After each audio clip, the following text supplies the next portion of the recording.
अध्याय 2। गीता का सार।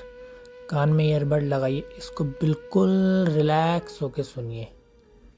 के सबसे गहरे और पावरफुल चैप्टर अध्याय 2 यानी सांख्य योग का सार समझेंगे। वैसे इस अध्याय को गीता का निचोड़ भी कहा जाता है। शुरुआत में देखिए माहौल कितना गंभीर है। महाभारत का युद्ध बस शुरू होने को है। अर्जुन अपने सगे संबंधियों, गुरुओं और मित्रों को सामने देखकर बुरी तरह विचलित है। उसके हाथ कांप रहे हैं, धनुष गिरता जा रहा है, आंसू आ रहे हैं। वो सोच ही नहीं पा रहा कि क्या सही है और क्या गलत। अब यहां जो बात स्ट्राइकिंग है कि अर्जुन, जो एक महान योद्धा है, वो अचानक अंदर से टूट जाता है। ये सब अपने हैं, मैं इनका नाश कैसे करूं? यह सवाल उसे अंदर से तोड़ देता है। उसी चिंतन में अर्जुन श्री कृष्ण से कहता है, मैं आपकी शरण में हूं, आप ही बताइए मुझे करना क्या है। और वहीं से असली संवाद शुरू होता है, जो पूरी गीता का मूल बन जाता है। श्री कृष्ण अर्जुन की हालत देख पहले तो डांटते हैं, हे अर्जुन, ये जो मोह, दुर्बलता और शोक है, ये आर्य पुरुष के योग्य नहीं। अपने धर्म से मत भाग, उठ खड़ा हो। अर्जुन सुनकर और उलझ जाता है, फिर सरेंडर करता है, मैं आपका शिष्य हूं, मार्गदर्शन दीजिए। इस सरेंडर से ही गीता की असली शिक्षा का द्वार खुलता है। अध्याय 2 का एक बहुत बड़ा भाग आत्मा की अमृता पर है। श्री कृष्ण यहां पहली बार जीवन के परम सत्य बताते हैं। अर्जुन, तू जिस शरीर के नाश से डर रहा है, वो तो नाशवान है। असली तू तो आत्मा है, जो न कभी पैदा हुई, न कभी मरेगी, न कोई उसे जला सकता, न काट सकता, न गला सकता। सोचिए, ये कितनी एम्पावरिंग चीज है। हम अक्सर बॉडी, रिलेशनशिप्स, सिचुएशन, इन सब से अपनी आइडेंटिटी जोड़ लेते हैं, पर गीता कहती है सब नश्वर है और आत्मा, हमारा असली स्वरूप, अविनाशी है। अब यहां कृष्ण आत्मा का एक खूबसूरत उदाहरण भी देते हैं। जैसे कोई पुराने वस्त्र छोड़कर नए पहन लेता है, वैसे ही आत्मा भी एक शरीर छोड़कर दूसरा अपनाती है। यह सोचकर देखिए, जब भी हम परेशान होते हैं किसी नुकसान या विफलता पर, अगर भीतर से मालूम हो कि अंदर बैठा मैं अमर है, तो डर, दुख, चिंता सब खुद ब खुद हल्के लगने लगते हैं। तो दूसरे अध्याय में अर्जुन का असली सवाल था, मुझे धर्म के नाम पर अपने ही सगे संबंधियों को कैसे मारूं? श्री कृष्ण यहां बहुत प्रैक्टिकल होकर कहते हैं, तू युद्ध कर क्योंकि यह तेरा स्वधर्म है, लेकिन यह भी याद रख, काम इस भाव से कर कि न तो जीत का अहंकार हो, न हार का डर, बस कर्म करते जा, फल की कोई इच्छा मत रख।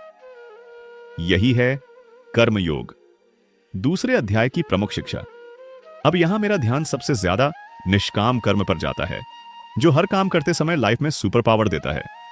सोचिए, अगर आप पढ़ाई, जॉब, रिश्ते या कोई रिस्पॉन्सिबिलिटी सिर्फ अपनी बेस्ट कोशिश से करते जाए, बाकी एक्सपेक्टेशंस या रिजल्ट को भगवान पर छोड़ दें, तो आप सचमुच स्ट्रेस फ्री, फोकस और शांति पाएंगे। कृष्ण आगे कहते हैं, कर्म करो, फल की आस मत करो। सफलता या असफलता दोनों में संभव रखो, यही योग है। यानी बाहर भले ही कितनी भी उठापटक हो, अंदर स्थिरता बनी रहे, दैट्स द मैजिक। फिर आने वाली बात है स्थितप्रज्ञ, अर्थात वो व्यक्ति जो सुख दुख में समान रहे, जीत हार में डगमगाए नहीं, प्रेज या ब्लेम में खो न जाए। श्री कृष्ण कहते हैं, यही सच्चा योगी है, जो सेंसेस को कंट्रोल कर ले, इच्छाओं के दास न बने और हर हाल में शांत और संभावी रहे। यह सोचकर देखिए, लाइफ में सब कुछ बदलता रहता है। आज खुशी, कल दुख, एक दिन जीत, अगले दिन हार। अगर मन बाहर के इन झूलों पे नाचता रहेगा, तो न चैन मिलेगा, न आत्मसंतुलन।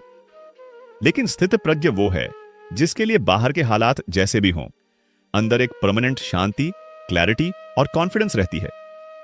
यहां श्री कृष्ण कहते हैं, जिसका मन दुख में भी न डिगे, सुख में भी न फूले, वो योगी है, मुक्त है, सफल है। कायदे से देखें तो पूरा अध्याय 2 हमें 3 सीधी राह दिखाता है। 1, हम आत्मा हैं, बॉडी, सर्कमस्टेंसेस या इमोशंस नहीं। 2, कर्म करते रहो, जुड़ाव या अपेक्षा के बिना। 3, भीतर स्थिरता, संभाव और स्थायी श्रद्धा बनाओ, यही असली योग है। अंत में अर्जुन को यह समझ आने लगता है कि इनर शांति, क्लैरिटी और करेज बस एक भरोसे, सरेंडर और अपने असली स्वरूप को पहचानने में है। श्री कृष्ण की बातें सुनकर उसका भ्रम मिटने लगता है और युद्ध का मैदान उसे अब तपस्या, सेवा और स्वज्ञान की प्रयोगशाला लगता है। यही है अध्याय 2 का दिव्य सार। आत्मा अमर है, सही कर्म ही पूजा है और सच्चा योग अंदर की शांति व संभाव में है। इस अंडरस्टैंडिंग के साथ अगर हम जीवन जिए तो हर मुश्किल, हर भय, हर भ्रम धीरे धीरे खुद ही गायब होने लगते हैं। जय श्री कृष्ण। धन्यवाद दोस्तों। वीडियो अच्छा लगा हो तो लाइक, सब्सक्राइब और कमेंट में जय श्री कृष्णा जरूर लिखें। ज्ञान की गंगा से जुड़े रहिए।